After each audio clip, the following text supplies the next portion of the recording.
भारत का कावेरी इंजन, जो राफेल जैसे जेट के लिए तैयार किया गया, हवा में गूंजती एक हल्की सी गड़गड़ाहट जैसे कोई अदृश्य शक्ति भारत की सीमाओं को चुपचाप चीरती हुई आगे बढ़ रही हो। यह कोई सामान्य आवाज नहीं थी। यह आवाज थी एक ऐसे सपने की जिसे कभी 1986 में डीआरडीओ ने भारत की स्वतंत्र सैन्य शक्ति के प्रतीक के रूप में देखा था।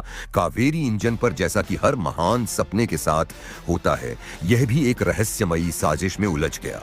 साल दर साल, परीक्षण दर परीक्षण, अरबों रुपए और हजारों घंटे के परिश्रम के बावजूद यह इंजन अभी तक आकाश में खुलकर अपनी दहाड़ नहीं भर पाया।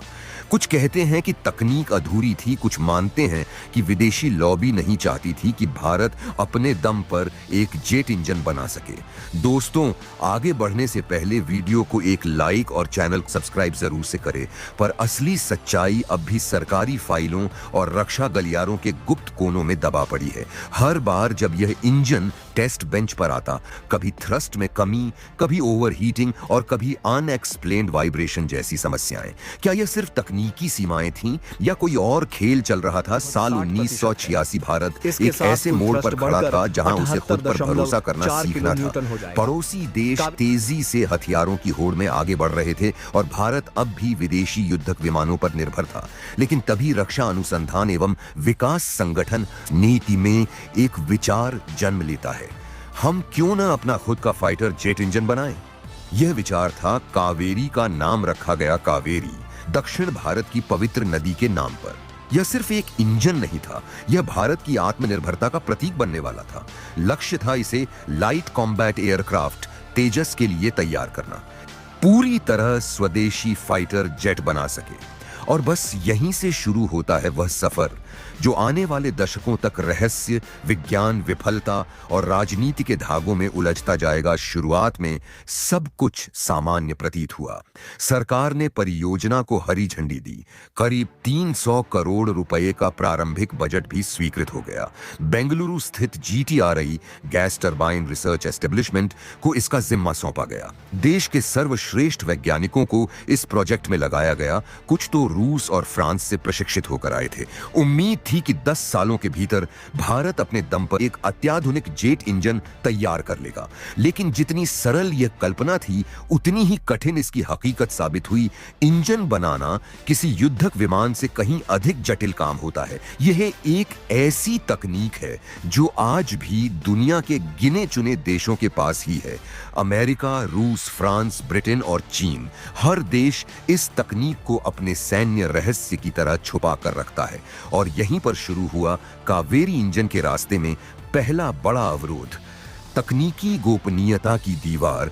डीआरडीओ ने कोशिश की कि कुछ फ्रांसीसी कंपनियों की मदद से परीक्षणों को तेज किया जाए, पर उन्हें बस सीमित जानकारी ही मिली। धीरे धीरे समय बीतता गया, लेकिन इंजन टेस्टिंग की स्टेज पर अटक गया। 1996 में जब पहली बार इसे परीक्षण बेंच पर रखा गया तो उम्मीदें चरम पर थीं। लेकिन तभी एक अजीब कंपन, वाइब्रेशन रिकॉर्ड की गई। इंजन की ध्वनि सामान्य नहीं थी, जैसे वह चीख रहा हो। वैज्ञानिकों ने इसे मामूली खामी मानकर सुधार की कोशिश की, लेकिन हर बार कंपन की प्रकृति बदल जाती थी। यह कंपन न केवल इंजीनियरों को परेशान करता था, बल्कि एक साजिश की बू भी देने लगा। क्या यह सिर्फ मैकेनिकल रेजोनेंस था या कुछ और? फिर कुछ वर्षों बाद जब इस इंजन को फ्रांस के इस्लेस मोलिनो परीक्षण केंद्र में ले जाया गया, तब एक और चौंकाने वाला तथ्य सामने आया। इंजन का थ्रस्ट यानी धक्का देने की ताकत निर्धारित मानकों से बहुत कम था। यह तेजस जैसे फाइटर को हवा में लंबे समय तक टिकाने में सक्षम नहीं था। जीटीआरई के इंजीनियरों ने हार नहीं मानी। उन्होंने लगभग 9 प्रोटोटाइप बनाए। हर बार कुछ सुधार हुआ, पर हर बार कोई न कोई नई तकनीकी बाधा आ जाती। जैसे इंजन के भीतर का तापमान कंट्रोल नहीं हो पाता था, मेटल फैटीग जल्दी हो रहा और कंप्रेशर स्टेज में दबाव काफी कम बन रहा था। इतने वर्षों में भारत ने अरबों रुपए इस प्रोजेक्ट पर खर्च कर दिए, पर 2004 आते आते स्थिति इतनी गंभीर हो गई कि सरकार ने इस प्रोजेक्ट को नॉन फ्रक्टिफाइंग घोषित करने का विचार तक कर लिया। लेकिन फिर अचानक एक दस्तावेज सामने आया। यह दस्तावेज एक पूर्व रक्षा अधिकारी के पास से मिला था जो अब एक निजी रक्षा सलाहकार के तौर पर काम कर रहा था। इसमें लिखा था, there may be external influence involved in delays of the Kaveri programme. बिल्कुल उसी समय तेजस प्रोजेक्ट ने भी फ्रांस की सैफरन कंपनी से सहयोग की घोषणा कर दी। क्या यह संयोग था या कावेरी को विफल कर विदेशी इंजन को सफल बनाने की एक साजिश? कावेरी इंजन अब तक 15 वर्षों से अधिक समय तक भारत के रक्षा वैज्ञानिकों के मनोबल की अग्नि परीक्षा बन चुका था। GTRE की प्रयोगशालाओं में दिन रात मेहनत हो रही थी, लेकिन हर नया परीक्षण एक नई विफलता के रूप में सामने आता। यह कोई सामान्य तकनीकी विफलता नहीं थी, ये जैसे कि ऐसी प्रक्रिया बन चुकी थी जो जैसे हर मोड़ पर खुद को दोहराती थी। वैज्ञानिकों के माथे पर चिंता की लकीरें थीं, लेकिन उनकी आंखों में अभी भी उम्मीद की चमक बची थी। इंजन का सबसे बड़ा तकनीकी दोष था लो थ्रस्ट टू वेट रेशियो और आफ्टर बर्नर इनएफिशिएंसी। जब भी इसे तेजस विमान में जोड़ने की बात होती, गणनाएं साफ कहती कि यह इंजन उड़ान भरते ही विमान को एक सिटिंग डक बना देगा। तेजस जैसे हल्के लड़ाकू विमान को हवा में तेजी से गति और ऊंचाई की जरूरत थी और कावेरी इसका भरोसेमंद इंजन साबित नहीं हो रहा था। GTRE ने इंजन की मूल संरचना में बदलाव करने शुरू किए। High temperature alloy, ceramic coatings और एडवांस्ड कूलिंग सर्किट्स जो पश्चिमी इंजन निर्माताओं द्वारा दशकों से उपयोग किए जा रहे थे, परंतु ऐसे अत्याधुनिक मेटलर्जिकल अवयवों की तकनीक भारत के पास नहीं थी। जब भी विदेशी कंपनियों से जानकारी मांगी गई, उत्तर एक ही आता, dual use technology export control. लेकिन सवाल यह था, क्या भारत इतना अक्षम था कि वह खुद यह तकनीक विकसित न कर सके, या कोई ऐसा दबाव था जो इस विकास को धीमा कर रहा था? कुछ दस्तावेज बताते हैं कि 2008 और 2010 के बीच कई बार ऐसा हुआ कि विदेशी सलाहकार कंपनियों ने भारत सरकार को सुझाव दिया कि कावेरी इंजन को टेक्नोलॉजी डेमोन्स्ट्रेटर घोषित कर दिया जाए और तेजस को फ्रांस के सैफरन द्वारा निर्मित 88 इंजन पर शिफ्ट किया जाए। और हैरानी की बात यह थी कि इसके तुरंत बाद ही DRDO ने आधिकारिक रूप से कावेरी को नॉन ऑपरेशनल फॉर तेजस घोषित कर दिया। कहानी में एक नया मोड़ तब आया जब RTI, राइट टू इंफॉर्मेशन के जरिए एक पत्रकार ने खुलासा किया कि कावेरी इंजन में प्रयोग किए गए कुछ प्रमुख घटकों की आपूर्ति उन कंपनियों द्वारा की गई थी जो सीधे विदेशी रक्षा निर्माताओं से जुड़ी थीं।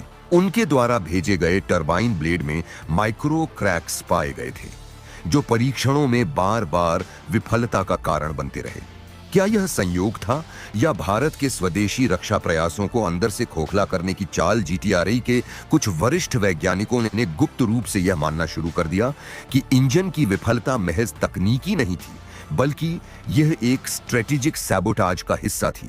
दुनिया के बड़े इंजन निर्माता देश नहीं चाहते थे कि भारत इस सैकड़ टेक्नोलॉजी क्लब में शामिल हो। उधर मीडिया और संसद में सवाल उठने लगे।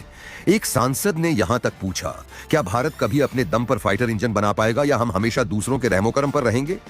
रक्षा मंत्री ने जवाब दिया, GTRE द्वारा संचालित कावेरी इंजन प्रोग्राम के तहत उठाया गया है, अब भी एक सफल टेक्नोलॉजी डेमोन्स्ट्रेटर है और हम इसे UCAV, unmanned combat aerial vehicle जैसे प्लेटफॉर्म में उपयोग में लाने की योजना बना रहे हैं। यह एक कूटनीतिक उत्तर था।